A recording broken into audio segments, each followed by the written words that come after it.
forgiving, right? It's kind of like where I fall into the fawn response. Fawn, Oh, yeah, I know that very well, yeah. right? So, your central nervous system, Mhm. you either in hypervigilance or in hyperactive, Yeah. right? And Mhm. so in hyper, then you have your fight, flight, Mhm. fawn, Yep. and there's another one that they're researching called friendship, which I'm studying. Oh. Oh, Yeah. really? Yes, yes. Mm. But fawn, it's rooted in people pleasing. It's Yeah. rooted in over giving. Yeah. And I feel like I've been in that kind of Yeah, me too. I feel like role. I totally, can relate to that where I just Yeah. totally that. It's also like me, I used to always have to like watch people's behavior so then I don't get in trouble. So I'm always Mhm. hyper vigilant on like how other people around me are doing. And then I react to their moods and I react to Mhm. how everything else is around me. Yeah, and that's a lot of us coming from immigrant parents or Yeah. immigrants, right? Yeah. Where we have to tiptoe around our parents' emotions. And that has been my childhood. I had to really match energy. Yes. That's, And yeah. that's so toxic. Like Yeah. matching energy is not cool. No, it's Like exhausting. it's so exhausting. And I've done that my whole entire life Hmm. with friendships, with lovers, Yes. with everything. Yeah. And Everything you're saying is how I feel and how I grew up and or everything. Literally everything you're yeah, saying, I can totally relate to. yeah, yeah. And I just feel like, that has been my whole kind of like the story of my life. Um, Hmm. and I noticed that people are drawn to that as well because they're like, wow, this person is really nice. Well, I'm Hmm. not nice. I'm kind. It's a difference. Yeah. And this person, they overlook those things. They accept me for who I am. But in all reality, deep down inside, I'm like, you are a freaking jerk, and I Yeah. will curse you out. Yep. And what happens is with me, my once I couldn't take it anymore, my trauma response would be violence. Yeah. Yeah. Or to curse them out. Yeah, no, like I will be violent. I'm putting my hands Violent.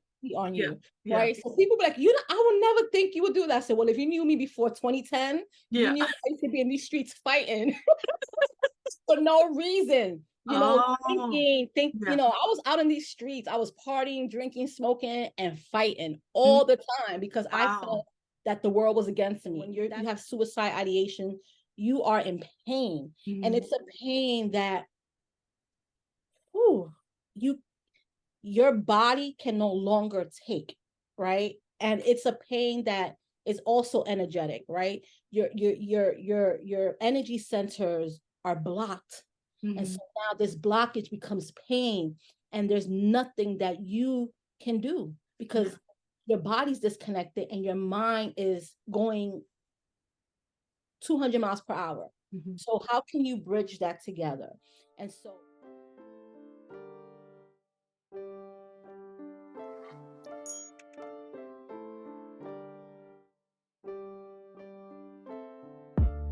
I love it. well, I did my leadership in 2015, Yeah.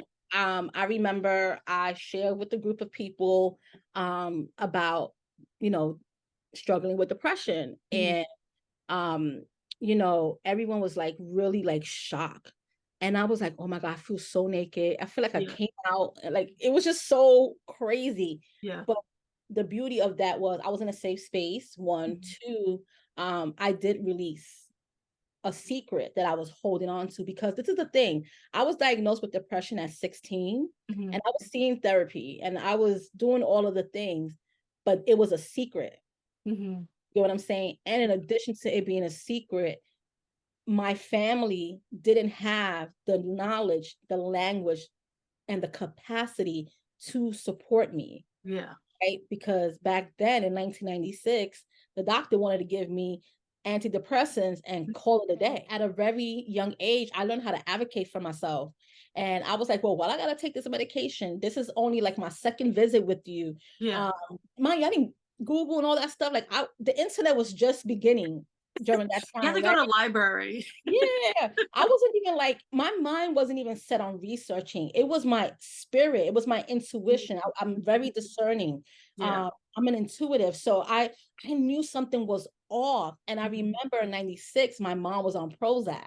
Oh, It goes back to this was something that was passed down. yeah. And my mom was on Prozac. Prozac was very expensive. And I remember my mom on Prozac, and she was good. She would go to Mhm. work, you know, she was different, Yeah, right? Wasn't so down. And then when she got off of Prozac, I remember she got off of Prozac because she couldn't afford it anymore. And yeah. then she had, like, I was in private school, so she was paying tuition, working hard, doing all the things. And so she got off of Prozac. I don't remember that transition, but I remember when she did get off, all she did was work. Oh. So that's when I knew, like, okay, high functioning depression. Now that I can look back, like Mm. she was nonstop. Like, She's just working like a workaholic, and then she didn't do any other like fun things, you mean? no, my mom was never a fun mom. My mom, like my older sisters were they fill in that gap. Yeah. Um, my mom wasn't emotionally available. Mm. Her way of loving us was acts of service and material things, gifts, Mhm. right? So as long as we were put through private school, as long as we were dressed nicely, as long as we were fed, as Mhm. long as we were presentable in the world, Yeah. did her job. Yeah. When it came to, hey mom, I just speak to you because I'm sad. Well, what are you sad about? You have nothing to be sad about. You don't pay no bills here. You Yeah. Yeah. have nothing to be sad about. Go to school. Yeah. So it was never a, like, okay, let's sit down, let's talk, Yeah. right? Yeah. Because it just wasn't in. Yeah, I mean, even my parents, there was no like, Mhm. how you feel, how you doing. No, just get straight A's, finish school, go to a good college, get a good job, find a good husband. Like, as long as you tick off all of those boxes, then Mhm. you're good. Like, what do we got to talk about? Mhm. Yeah, so that was just really how it was. And what I learned, that's where I learned how to you Cover it know up. cover it up. I learned to, never let anyone see me sweat. I learned to not put my guard down, not trust people with my secrets and all of those things, because my mom modeled that. And yes, I feel like there's benefits to that, right? Yeah. Let's not say that it's all bad. Yeah. Yeah. There's benefits to being discerning and to not just letting anybody in. Mhm. But I think for me, my one of the things that, you know, as I learned about, like, my central nervous system and stuff Mhm. like that, is that um over giving, right? It's kind of like where I fall into the fawn response. Fawn, Oh, yeah, I know that very well. Yeah. right? So your central nervous system, Hmm. you either in hypervigilance or in hyperactive, Yeah. right? Hmm. And so in hyper, then you have your fight, flight, Hmm. on, Yep. and there's another one that they're researching called friendship, which I'm studying. Oh. Oh, Yeah. really? Yes, yes. Mm. But fawn, it's rooted in people pleasing. It's Yeah. rooted in over giving. Yeah. And I feel like I've been in that kind of Yeah, me too. I feel like I role. totally, can relate to that where I just totally Yeah. that. It's also like me, I used to always have to like watch people's behavior so then I don't get in trouble. So I'm always Mhm, hyper vigilant on like how other people around me are doing. And then I react to their moods and I react to mhm. how everything else is around me. Yeah, and that's a lot of us coming from immigrant parents or Yeah. immigrants, right? Yeah. Where we have to tiptoe around our parents' emotions. And that has been my childhood. I had to really match energy. Yes. That's, And yeah. that's so toxic. Like, Yeah. matching energy is not cool. No, it's Like, exhausting. it's so exhausting. And I've done that my whole entire life, Hmm. with friendships, with lovers, Yes. with everything. Yeah. And Everything you're saying is how I feel and how I grew up and or everything. Literally everything you're yeah. saying, I can totally relate to. Yeah. Yeah. And I just feel like, that has been my whole kind of like the story of my life. Um, Hmm.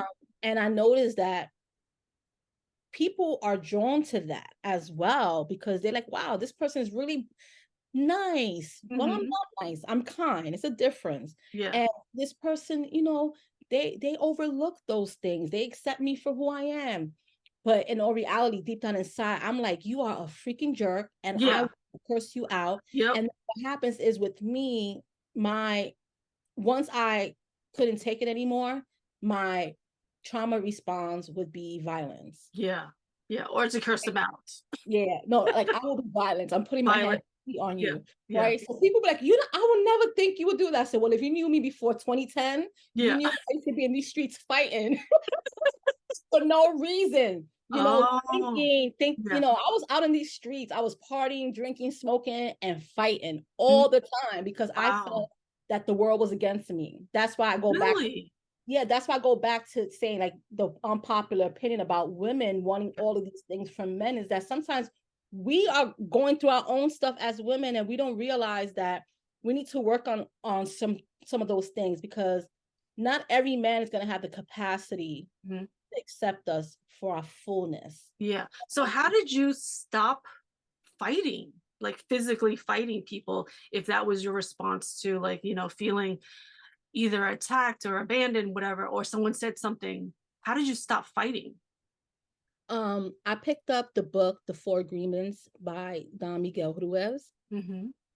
and this book is like a game changer. Is a really like you could read it in a day. Yeah. Um, and it's four agreements, and one of the agreements is um I'm paraphrasing here.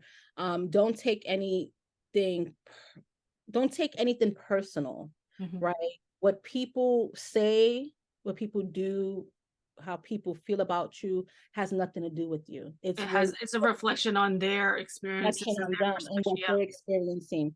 Yeah. And I was like, wow. I Mm, read that whole book and that whole book got me together. And I was like, wow, I felt cheated on, right, with mm, life.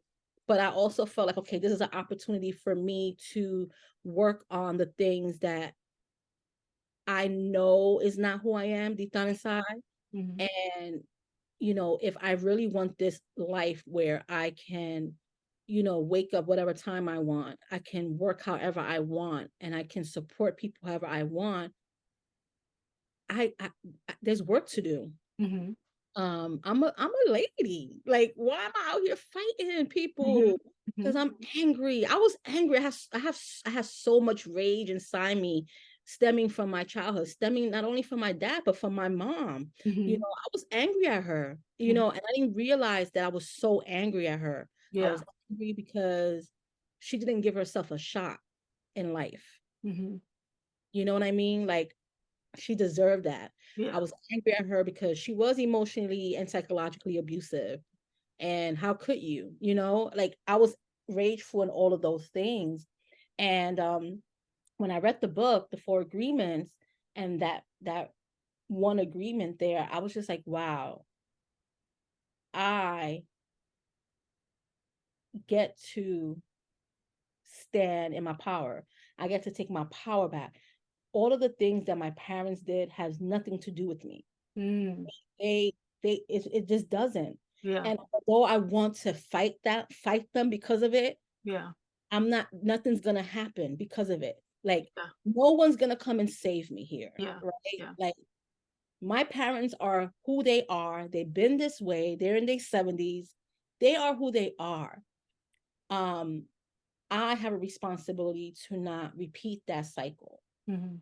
I have an opportunity to um heal that cycle, and it starts with me, Yeah, right? and I think this moment right here is going to help a lot of people, because there's a lot of people living through their parents' trauma and then reacting to it through violence and wanting to fight the world and fight people and blame everybody else, when Hmm. really we have to put the mirror back onto us and, like, how are you, what are you doing in this moment, how are you fixing it, and how are you looking within yourself of how you can change your own life through all of it.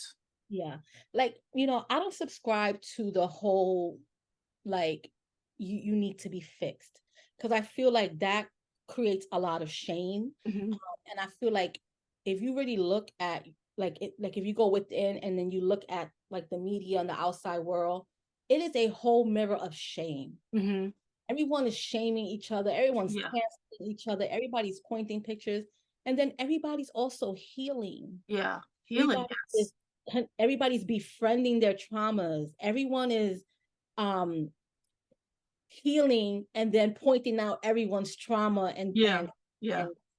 character flaws. And I'm just like, hold up Yeah. again. How do And people stop doing that, pointing fingers, yeah. judging? And so I go back to that, don't take it personal, right? Mhm. So if someone ghosts me, or if someone gets rageful with me, I can't I try my best not to internalize that as Mhm. Yeah. doing You just something like wrong. something's going on with you. Yeah. Yeah. And so my reaction is to either be violent and Mhm. clap back, Yeah. or is to overgive and be like, okay, how can I make this person happy so they don't be so upset and they Yeah. don't be so upset with me, because Yeah. I really love this person and I don't want them to Feel abandon me. bad. Yeah. Yeah. And so when I read that book, that was like the first step. I was like, holy shit, this is Wow. real right here. And then I see, you know what? I get to go back to therapy because I am depressed. I am anxious. Mhm. I am self-medicating. I'm falling apart. And the people around me are not really doing anything that is forwarding. They're really we're in the same frequency. Mhm. We're all fighting in the clubs. We're working, we're traveling. It like this is before social media. Yeah. Okay. Yeah. Like we did all the social media stuff, we did that. Yeah. I feel like our generation, we did that stuff, but we Yeah. never showed it. We never Yeah. showed It was never out there. It was never, there it. was no like, I'm in Bahamas right now enjoying Yeah. myself. And so, yeah, I travel the world. I've had fun with my friends. I've all this great stuff, but that's all we had in common, Mm. the good times. So Yeah. when shit got real, it was like, whoa. And with me, um, I was the one that was more vocal about my mental health. Mhm. So when things got real around that, people didn't know how to respond. Yeah. People's automatic is like, well, girl, you got this. You the one of the strongest people I know. Girl, get up, get up. And it's Yeah. just like, I can't get up right now. I Like, want to die. yeah, I can't get up. I don't know how to get up. Yeah, I Yeah, don't know how to feel I, better. you know what I'm saying? I want to die. What do you mean you want to die? You have so much to live for. You should be grateful. I want to die because I'm in pain. Mhm. Mhm. And that's the thing, when you're depressed and when you have suicide ideation, you are in pain. And Mhm. it's a pain that whew, you your body can no longer take, right? And it's a pain that is also energetic, right? Your energy centers are blocked. And so Mhm. now this blockage becomes pain, and there's nothing that you can do Yeah. because your body's disconnected and your mind is going 200 miles per hour. Mhm. So how can you bridge that together? And so going back to therapy was good because it helped me process things, but talk therapy is not enough. Mhm. And this is where the game changed for me. Shit got real Oh, okay. because I was in therapy, talking, created a plan, created this, created that, and I still felt like shit. Mhm. And I still hated my parents, and I Mhm. still hated everybody that hurt me, and I still hated myself. Mm. Right. And what I learned, so listen, I encourage talk therapy. Every client and student that I work with around, the healing work, I always encourage them to see a therapist, and I love to partner with their therapist, right? Because it's important that I'm connected to their physicians, Mhm. right? Because I'm coming from a holistic trauma informed lens. Yeah. They're going more of like the traditional way. Mhm. So how can we partner together to have a holistic experience? And so I encourage the talk therapy because it's needed. Mhm. However, it's not enough. Once you get to a certain point Yeah. in your journey, it's not enough because with talk therapy, you stay in your story Yeah. unless you're doing other things within your therapy session. If you notice now, therapists are now becoming trauma informed if they're not already a trauma therapist, right? Yeah. So it's important to learn what kind of therapist you're working with, or what kind of therapy you think Yeah. you might need, and that Yeah. takes time. Yeah, that takes a lot of time because I remember back in the days, like talked to a few therapists, and I don't think that they were trauma informed. So none of them were able to help me. None of them. So I don't think I really found someone who was trauma informed until COVID. Beautiful. Yeah, during COVID, I did find someone who was more trauma informed. And through that, I was able to finally find someone that I can connect to and talk to because they don't know anything about that. They really are just only seeing the surface level of things. And you kind of just look at them like, you don't understand me. We're talking two different languages at this point. Yeah. Yeah, because it's all about the mind. It's all about the Mhm. behavioral health and change and stuff. And this is maybe a podcast for another time, or maybe I could recommend you someone that would be great for this conversation. But the healthcare system wasn't designed with the global majority in mind, people of color in mind, Black No, people. not at all. Most things are not for Yeah, it colored people. wasn't. And No. especially the mental health way of doing things, right? Yeah. But that's another conversation for another day. But what I learned in my personal journey was that it wasn't enough. And I always had tools of like prayer. Like prayer is, Hmm. I feel like, say what you got to say, have a conversation with God. That looks how it looks.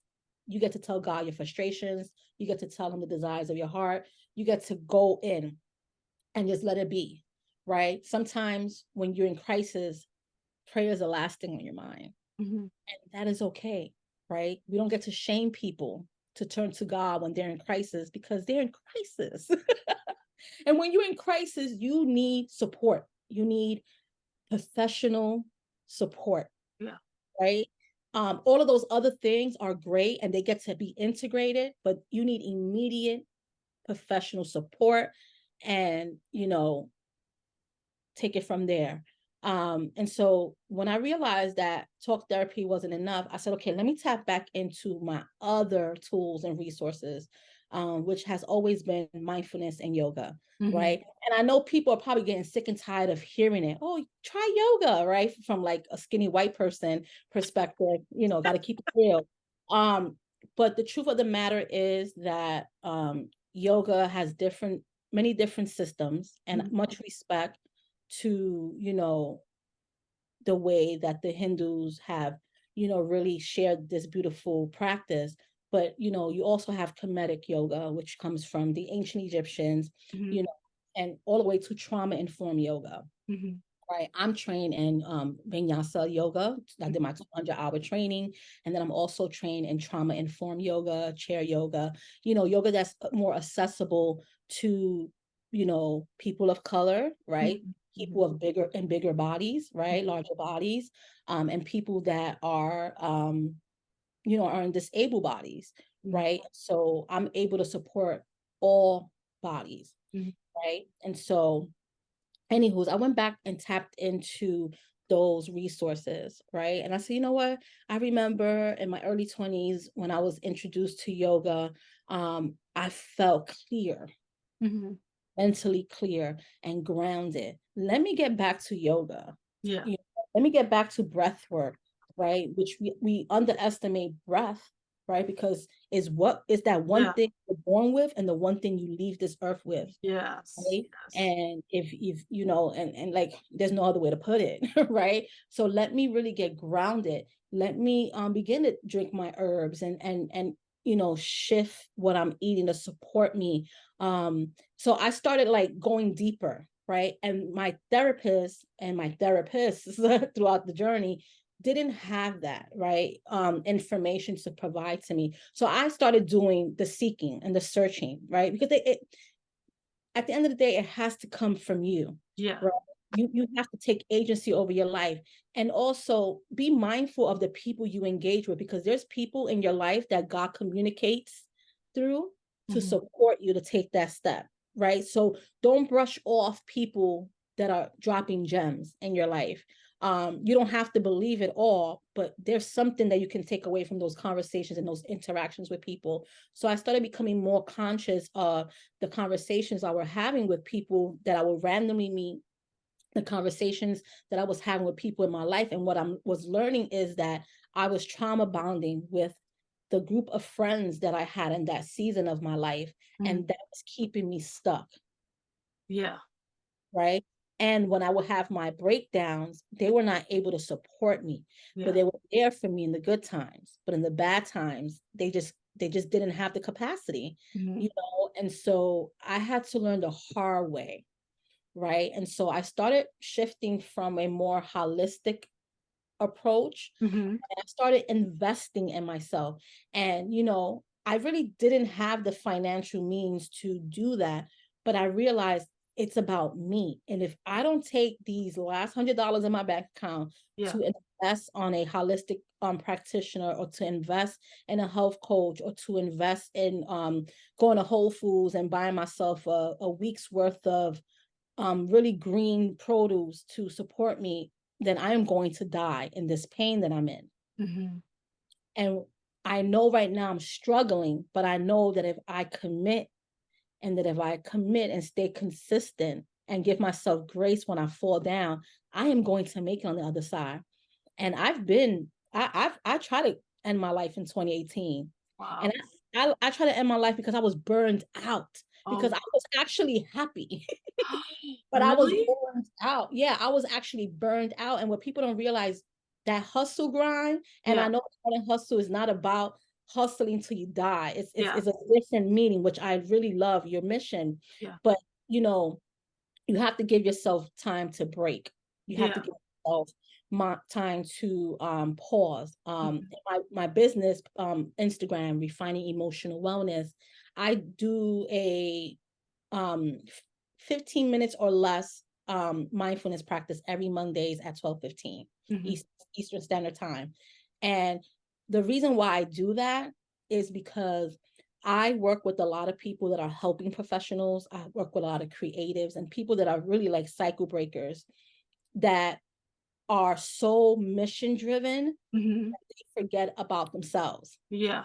Yeah. And they're like, well, I don't have time to pause. I don't have time to be playing around. Okay, Yeah. but you need to give yourself at least 5 minutes a day to just be like, and Mm. so, Now, right? how did you, from 2018 feeling burned out and feeling suicidal, how did you get yourself out of that? I think that honestly, it's through the grace of God. Mm. God wanted me here. I have more life to live. I have Yeah. purpose. Yeah. I knew that I had purpose. You know, that burnout, I was actually, I was podcasting at the time when this happened. I had a podcast called Me Too Radio Zone with my homegirl Keys. Mm-hmm. And we had a podcast. We were talking about mental health from our lived experience, and we had guests that we knew in the spoken word space. So Yeah. it was also spoken words and mental health. Mm-hmm. And this was back from like 2017 to 2019. So in 2018, we were expanding. We didn't really know how big podcasting could be. Yeah. Yeah. And so we were being invited to do different things in different places and cities. And I was so happy. I was so excited because I knew this was the shift. And this is how I really shifted into being a healer and a Mm-hmm. social entrepreneur, was speaking, was podcasting, was leading safe spaces for young people in New York City Yeah. to express the emotion through poetry. And so that's when my work started shifting. And I was so happy, but I didn't realize what that meant in my body, because I've Mm-hmm. never felt joy in my body, Yeah. because I've been depressed. Yeah. I've been in my trauma. Yeah. I was waiting for the shoe to drop all the time. Mm-hmm. And so one day, like it was like a couple of weeks, I couldn't sleep. And I would tell my therapist, I can't sleep. I'm Mm-hmm. having dark thoughts. I'm having thoughts of like ending my life. I don't know why. I'm so happy. She's like, oh, well, you're in transitioning. You're transitioning. And I was actually going to be moving to DC, but I never did because of what happened. And she was like, you're transitioning. You know, when you're in a big transition, you get really scared. And like in that moment, I'm like, okay, maybe she's thinking I'm bluffing, but I didn't feel very supported by her. Mm-hmm. But you know what? She's a professional. Let me be present with this information and with this process. And, you know, I would say that I have the capacity to hold space. for myself and for others. So I was able to tolerate that therapy. Feeling. You Yeah. know, another person would have flipped out or walked out or leave Yeah. empty, you Yeah. know. I was more like, why is she telling me this? This don't sound right. Mhm. You know, and as a mental health advocate, because I was very big in mental health advocacy at that time, I was like, I don't think she's really supporting me right now. I'm Yeah. telling her I'm having dark thoughts. She should be recommending me to a Yeah. psychiatrist Yeah. or, you know, something else. And I just felt let down. Mm-hmm. And yeah, that the week leading to my attempt, I was getting ready to travel to DC with my former podcast host, and we were like so excited. And I was just really tired. I was happy, I was prepared, but I was tired Mm-hmm. and I couldn't sleep. And I just felt like I had nothing else to give. I felt like at the time, how old was I? I was 37. I felt like all of my years leading to then caught up to me. Mm-hmm. All of the stuffing my emotions, Yeah. showing up powerful and beautiful and like all of that came to surface. All of the things that I was hiding inside, all of the dishonesty I was giving myself, the depression, the rejection, all of the things Mm-hmm. just surfaced and I Wow. crashed. Yeah. I remember that morning I text my therapist and I said, today's not a great day. I need to speak to you. She goes, all right, let me get back to you. I'm trying to figure out my schedule. I call my mom. Now, if you guys been listening, my mom, not unemotionally unavailable. I called her. I said, Mom, I'm sick. There was so much freedom inside me when I said that I'm sick Mm. because mental illness is a sickness, Yeah. but we get to take away the stigma around admitting that truth to ourselves, right? And being sick doesn't mean that you are bad or that you're not enough. It just means that right now you need some medicine, Yeah. whether it's pharmaceutical medicine, whether it's herbs, whether it's nature, whether it's prayer, whatever that is for you. You just need a humongous dose of that Yeah. until you can get back and emotionally regulate and figure yourself out Yeah. with with agency, right? And autonomy, because you get to choose how you get to heal and have the right people by your side. And so I called my mom and I said, Mom, I'm sick. What do you mean? What's going on? Well, you need a remedy? And I said, Mom, I want to die. I am in pain. And I'm getting dressed because I'm going to walk into traffic Wow. and end this shit because I'm tired. Yeah. Oh, so my mom, I know that was a big charge for her. Yeah. She goes, hey, I'm getting ready for a doctor's appointment. How about you meet me at the doctor's office and we go get something to eat afterwards? So in that moment, all of the little Alex was happy because little Alex got the attention that she wanted from her mother Yeah. at that moment. And I said, sure, Mom, what time? Where's the clinic at? I'll go meet you. And as she's giving me the information, something shifts. And Mm-hmm. this is how I knew this was a big charge for her. And I'm not mad at her because of it. Again, it goes back to not having the tools. Yeah. I may have a lot of grace, and a lot of people will be like, well, that was not really kind, but I have grace Mm. and I survived. So as she was giving me the information, she just switched and says, you know what? You need to get your shit together. Oh, So it went back to how, she used to be.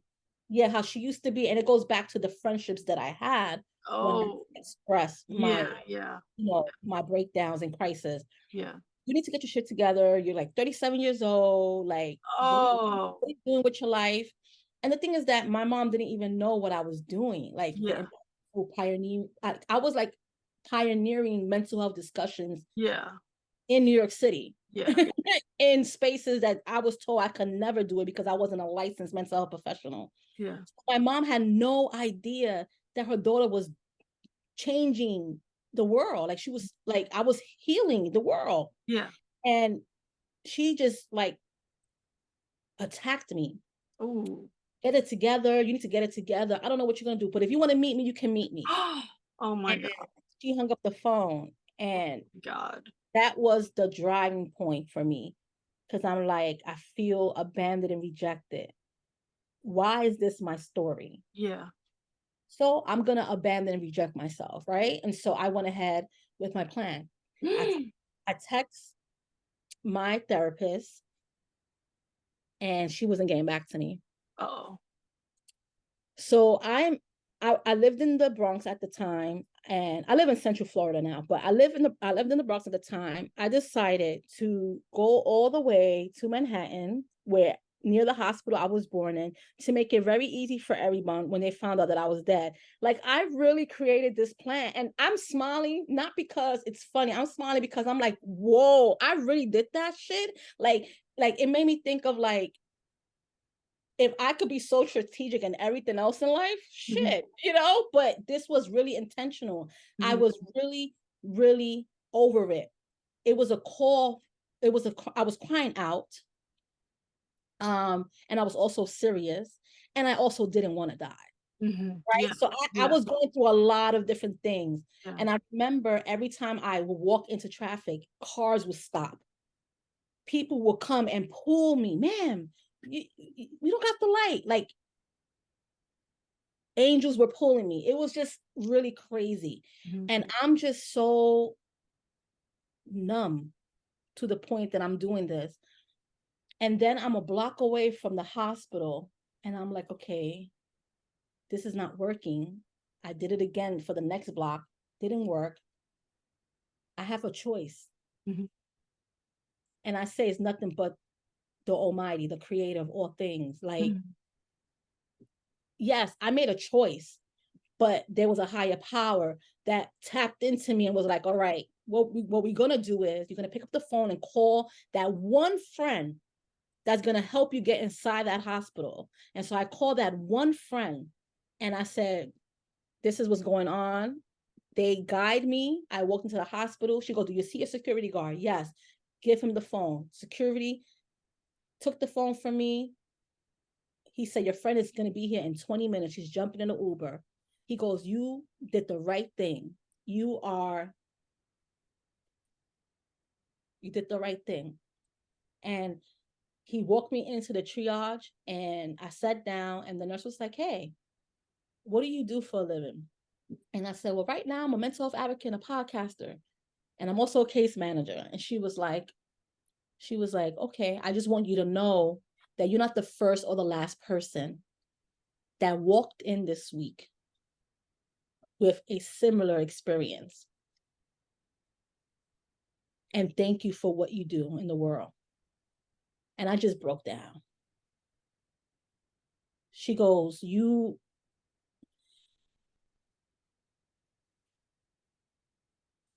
you never thought you did anything right, you did the right thing today. And that really, like, I had no words. I just cried. And I made this conscious decision to, stay in the hospital for 7 days. Yeah. Because I needed support. Yeah. The burnout was a result of all of the trauma that I didn't know I was experiencing because there was a disconnect in my body. I thought I was regulating my nervous system by doing talk therapy, by doing yoga, but in all reality, I had tons of work to do. There was a disconnect. That's why I say talk therapy was no longer enough. Yeah. I had You had to connect your mind, body, and soul because of your body. Yeah. I had to go deeper in my healing journey. Yeah. I was doing it, but it was very surface based. Yeah. And if I'm gonna support others, I get to be responsible, right? I don't think that you have to be like, you will never be fully healed, right? Let's get this straight. You are whole simply because you exist. You're worthy simply because you exist, but you will never fully be healed, right? Because there's always work to be done. And when you think you heal from something, something else will layer up, Mhm. right? And you are more wiser and aware to face that, right? And that's what I learned about 2018 was I had the tools from talk therapy, had the tools from yoga and mindfulness, right? I had the tools from being an advocate.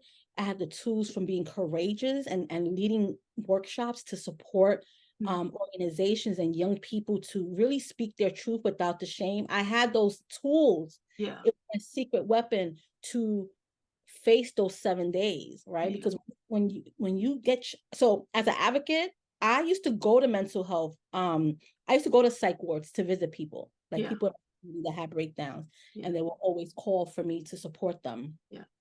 So I already had a visual of Yeah. what that can look like. But when you actually in there, it's a whole other ballgame because you are there with everyone with all different mental health diagnoses Mhm. from all walks of life. I've met fashion designers and lawyers in there. Okay, big shot people that I, of course, would not mention their names that were there with me. Yeah. Okay, Yeah. that have like beyond depression, like schizophrenic, like different types of diagnosis. Yeah. And being in there, I said, okay, I am a global citizen. Mhm. Now I am a global citizen. It's not that I travel here and there. I am a global citizen of New York City. And if this is happening here, it's happening everywhere. I need to rest so Yeah. I can give back, but I need to rest and I need to focus on me. And I get to get clear about what my intentions are, but I need to be okay. Yeah. And so I rested those 7 days. I did all the art activities and all the things they had going on. I did all of those things. I called. I had that one friend that helped me go in. I gave her a paper with all the numbers and all the names of the people to call. And I said, I'm doing something I've never done before. I'm letting people know what really is going on in my life. Mhm. Call all these people. These are the most important people in my life. The request is that they visit me. Mhm. And if they can't visit me, to give me a call. Yeah. And people showed up for me Wow. because I had a fear that people wouldn't, Yeah. right? Yeah. The rejection and abandonment Yeah. was, You feel alone. yeah, was lingering, but people showed up. Mhm. And people showed up in different ways, right? Yeah. Because my family showed up very angry, Mhm.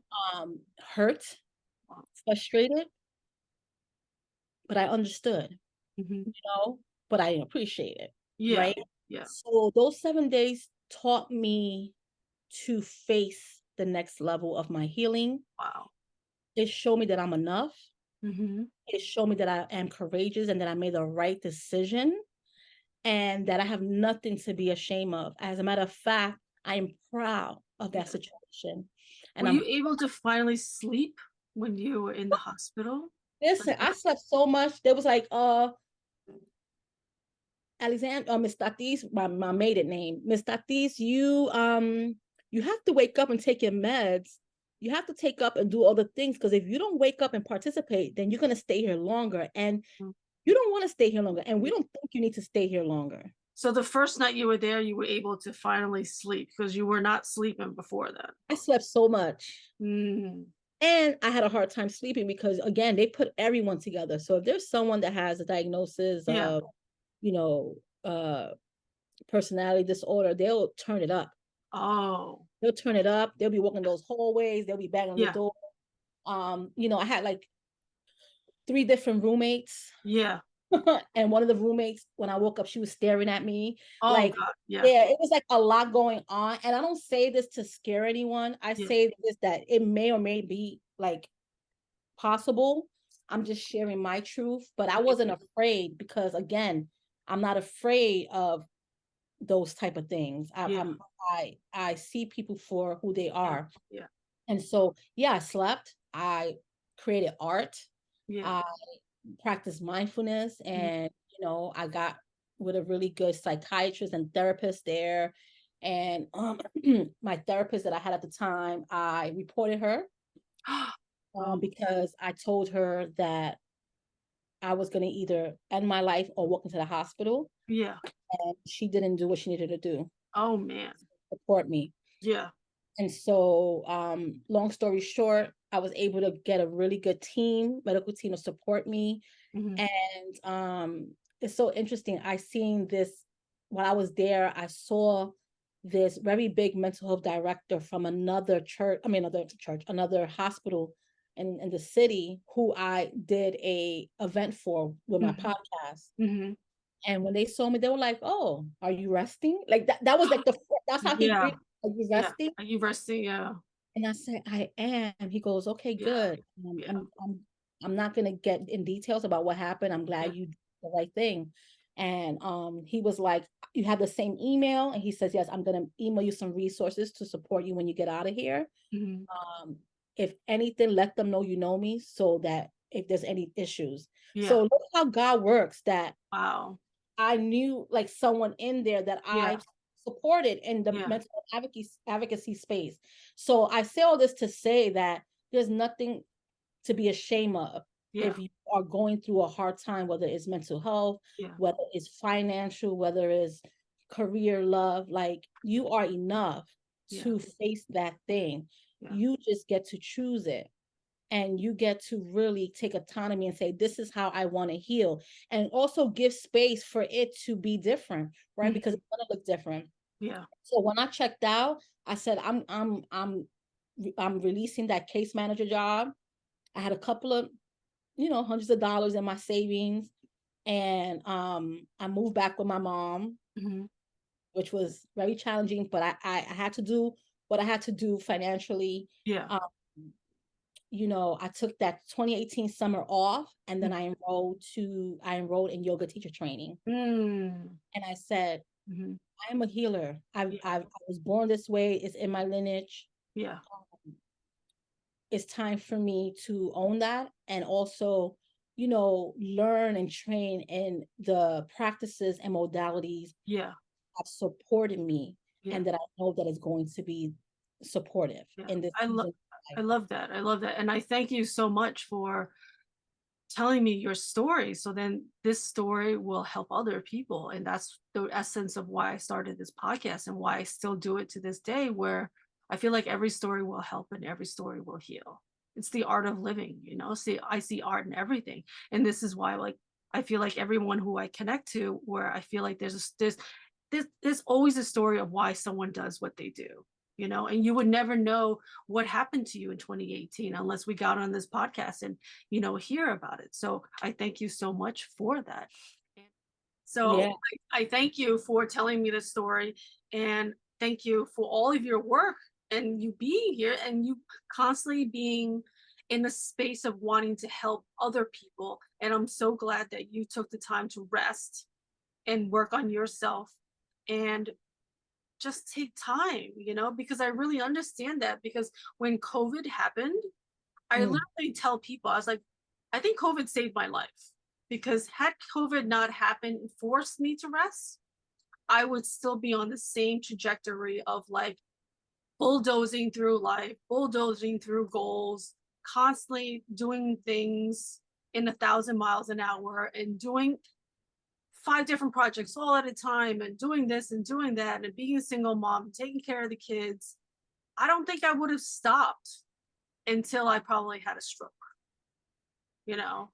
So, like, since that happened, like, I had to, figure out another plan. I got let go of my job, and I'm still in the process of figuring everything out. And I'm okay with resting, because before I wouldn't know how to rest because I would be in that fight or flight mode of being a workaholic and every other aholic, where I would just keep myself busy, where I don't have to really sit through my trauma, So now I'm still on my sabbatical. I'm like, I need to get out of this sabbatical soon when I feel better, but I'm still in this mental state of like, I kind of feel numb. I'm not really sure if I'm fully depressed, but I'm still like in a weird stage right now. I'm working on my health because I feel like my health was affecting my mental state. My triglycerides were too high, my cholesterol was too high. I'm literally probably was on the verge of a stroke and I was just ignoring it. My fatty liver. So I think it's all health related. It was also affecting my head. So I'm working on my health, I feel like, and then it will coincide with my head. Yeah. Yeah. Yeah. I'm happy that you're clear, like, what you need to face, what you need to complete, where, you get to stop and take a moment. And then knowing that at the end of it all, your health is the priority, Yeah. because you're not a machine. We're not a machine. We're not robots. And Hmm. so you get to like pause Yeah. and be, okay, my health is at stake here. Yep. And what doctors do I need to see, and what do I get to shift around my health to begin the healing process? Yeah.